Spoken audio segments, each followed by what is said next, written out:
My dear brother Cohen, there were some issues that really concerned you in the Molly Cook Jarvis Johnson race, and you were pretty quiet.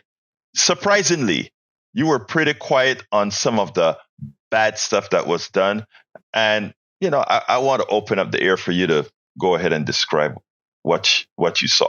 Well, let's start with this, I think, because I don't know if people have entirely seen the seismic nature of what happened in that Senate district race, which is that for the first time in my lifetime and in my memory, a progressive candidate who was a movement builder, who came from a background that was not in law, it was not in business, it was, as an emergency room nurse and a freeway fighter, someone who got a whole community together to push back on a freeway that to this day has still not broken ground. It looks headed there by the law, but it has not broken the ground as it is. And we know that things do not happen until they happen in politics. Defeated somebody who was a 20-something year legislator. And in the aftermath of that, before going back and talking about anything related to the race, I'll say it's interesting because the Harris County Democratic Party, as well as the Houston Chronicle, have called the race, as has Sheila Jackson Lee, who congratulated the senator for being reelected since she won on May 4th in the special election and then won again on May 28th. Interestingly enough, folks may not remember, but Jarvis Johnson tried to run a primary against Sheila Jackson Lee in 2010, citing that the final straw for him was that she had handed out a resolution honoring Michael Jackson's life to his family at his funeral, which apparently was enough of a reason for the then city councilman to jump in. Now, if we flash forward or backward, depending on how you look at it from what I just said, to the last few months and the race, the thing that I think was overlooked was that at the last minute, the Representative Johnson tried to use a strategy of making Israel-Palestine a central issue in a Senate district race. And there's several different things that I want to say about that. And that's why I was so quiet about it, because I was out there basically pushing for the positive case of Molly Cook becoming a senator and changing the dynamics of the Texas legislature, as opposed to somebody who's been there 20 years, doesn't really have the track record to be able to show that he's ready for these times. Frankly, we are in unprecedented times. And I think that if you make the cases of playing the games and giving people access for donations, as you said, to the Chronicle, and just playing a sort of point of order challenge in the Texas legislature, then you're not prepared for what's happening right now. Not in 2024. That might have been the case in 1996, but it's not the case in 2024. There are several things that bothered me about him trying to place Israel-Palestine at the front and center. And I'll start with this. It's not genuine. It's just not. We heard about a lot of it later. There was a controlled flow of information, which is standard in politics. I mean, and unto itself is not the challenge, but we didn't quite hear the extent of it until later. But over the course of this cycle, I will say that he ran an ad accusing his opponent of defunding the police. He photoshopped Palestinian protesters next to her while she was, on a megaphone in a separate clip related to freeway fighting, and said that we need progress, not protest. Not to mention, of course, that he was at a protest opposing the HISD takeover at City Hall not 4 or 5 days ago, last weekend. He sent out several mailers evoking his relationship with Mickey Leland, and then pointed out that Mickey Leland had set up a kibbutz exchange program for African-American students here in Houston.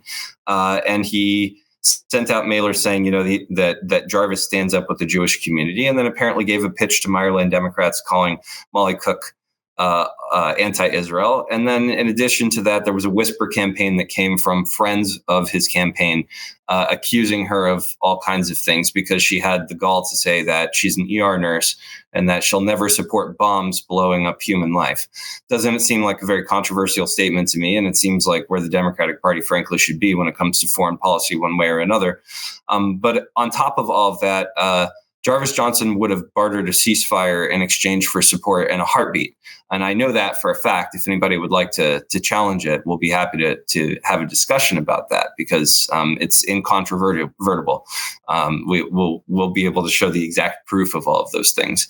But what's really nasty about all of this, in addition to the fact that one has nothing to do with the other, and that it's disingenuous, is that right now I can speak from the perspective of somebody who was raised in Jewish communities and from the perspective of somebody who's in those communities and the culture that's going on.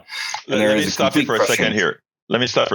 You are Jewish, correct? Oh, of course, yes. And I've grown up in some of the major institutions and Jewish institutions in the Houston area, and some of those that are nationally connected. And what I can say is that not only, we're not even talking about hard lines of the more hot button sort of concepts, right? Is it Zionism, anti-Zionism? Is it ceasefire or not? Which some people would say is not difficult lines, but we'll even put any of that aside for a moment. We're not even getting to that part of the discussion. What we're getting to is, if you have any dissent whatsoever, then there's tremendous pressure for you to shut that dissent down. Social, cultural, familial pressure for lots of different people. I'm very lucky. My parents are good folks. They don't give me that kind of familial pressure, but I guarantee somewhere in almost every Jewish American's family, there is pressure to go ahead and from someone, almost every, let's say, American Jewish family, there's pressure from the community and pressure from members of the family